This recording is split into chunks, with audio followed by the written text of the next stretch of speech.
as you guys know, these are the official team of the season dates. The Premier League team of the season voting did recently come out, and here are my predictions. A lot of these guys definitely deserve a mention. I do think there's one man that deserves it more than the rest, and it's Matt Sells. He has 13 clean sheets in the league, and if it wasn't for him in goal, Nottingham Forest would not be where they are. Obviously, they have the likes of Elanga, Murillo, Hudson-Odoi, Wood, Gibbs, White, so many crucial players, but Sells in goal has saved them countless times. Everyone remembers that game against Liverpool. The amount of match-winning saves he made, he kept them in it, and he is the reason why they didn't lose that game. This has happened countless times this season, and he's just been on the form of his life throughout the campaign. In the left-back position, we've got another Nottingham Forest player. Now, this is Mr. Snapchat himself, Ola Aina. Now, he's had a brilliant season for Nottingham Forest. He's had a few games where he hasn't been as good, but he's been crucial defensively, making big blocks, challenges, and also bombing up the pitch. And that has been very important in Nottingham Forest's playstyle. Joining him in the fullback position is going to be Kirkes. Now at left back, he has been the engine of Bournemouth. That goal he scored when they smashed Newcastle away just summarised his game. He loves to bomb forward, but he has got everything in the modern day fullback role. At only 21 years of age, he has a lot of time to get better as well, which is why apparently Liverpool are looking at him next summer. The first centre-back has to be Gabriel. As you guys know, I am an Arsenal fan, and I think he has been our best centre-back this season. Saliba has been brilliant, but he hasn't been as good as he was last year, and he even said himself that Gabriel has been carrying him throughout the season. Crucial blocks, numerous clean sheets, and big game tackles. If it wasn't for Gabriel, our defence wouldn't be as solid. And next to him has to be the main man, Virgil van Dijk. The longevity of him is absolutely incredible. 10 years at Liverpool, he still looks at the top of his game.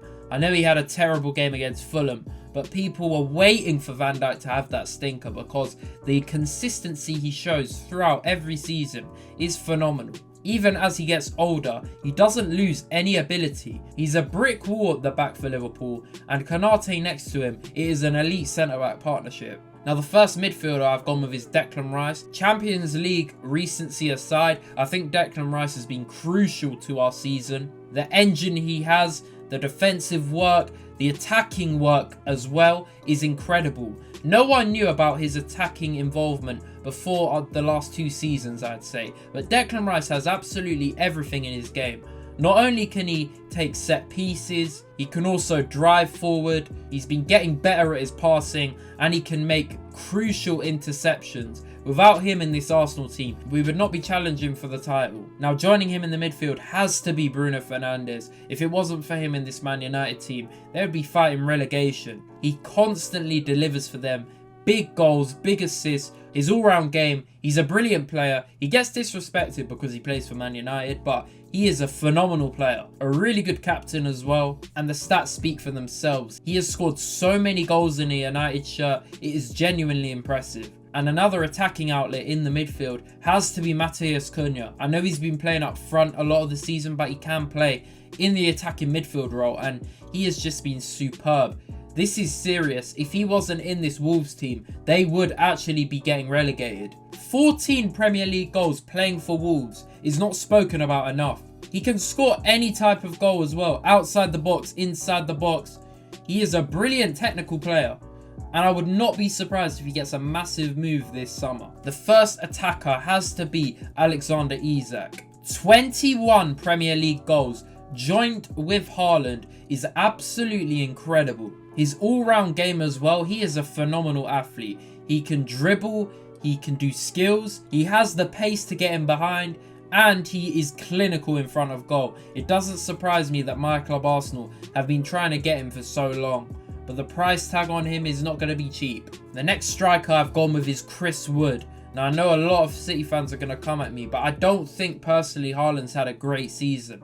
Yes, his goals have been incredible, but we know this about Haaland. But even he'd say he hasn't had the best season. Obviously, City have fallen off massively, but the patches of form, he doesn't deserve it as much as Chris Wood, in my opinion. He's been consistently good for Nottingham Forest, and yes, he's tailed off towards the end of the season a bit, but the goals speak for themselves. 18 Premier League goals for Nottingham Forest is an incredible feat. And the amount of big goals he scored as well, getting them over the line in games and destroying teams like Manchester United, he has to get in. And finally, we've got the main man, Mohamed Salah. I mean, he has to be the highest rated player in this team by far. 27 goals and 18 assists. This is an all-timer campaign for him. He's about to break the all-time assist record.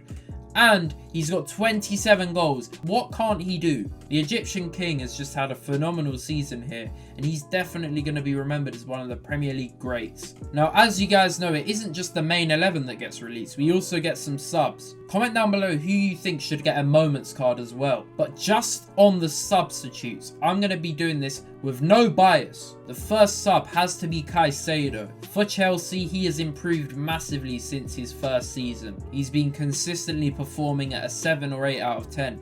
Most games for Chelsea, and if it wasn't for him, Chelsea may not have even been in the position they were earlier in the season. He intercepts, he passes forward, and defensively he is so solid. He really is the backbone of this young Chelsea team.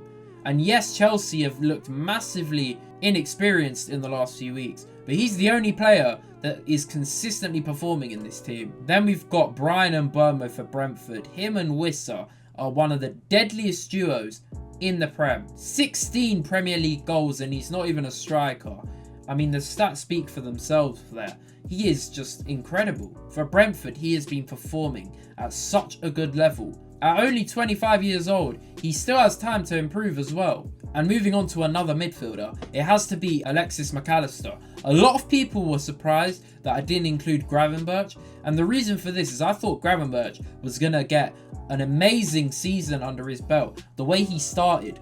But he had a great start and he just seemed to tail off towards the end. And he hasn't been as consistent this year. And I think Mac Allister has consistently performed well for Liverpool this season. And I wouldn't be surprised if he gets a really, really nice card. And the final sub I've included is an honourable mention, Morgan Rogers here. Now, this is not to do with stats. He's had a good amount of goals in the Premier League, but his performances for Aston Villa are just incredible. Every time he gets the ball, he drives past defenders like it's nothing. It takes a lot to stop him, and he's also been performing in the Champions League. But in the Premier League, I think he actually has a case to get some sort of special card in the Prem team of the season. Let me know what you think of my team down below, guys. Who did I miss out? Who do you think deserves the team of the season? And let me know if you want to see the league on next.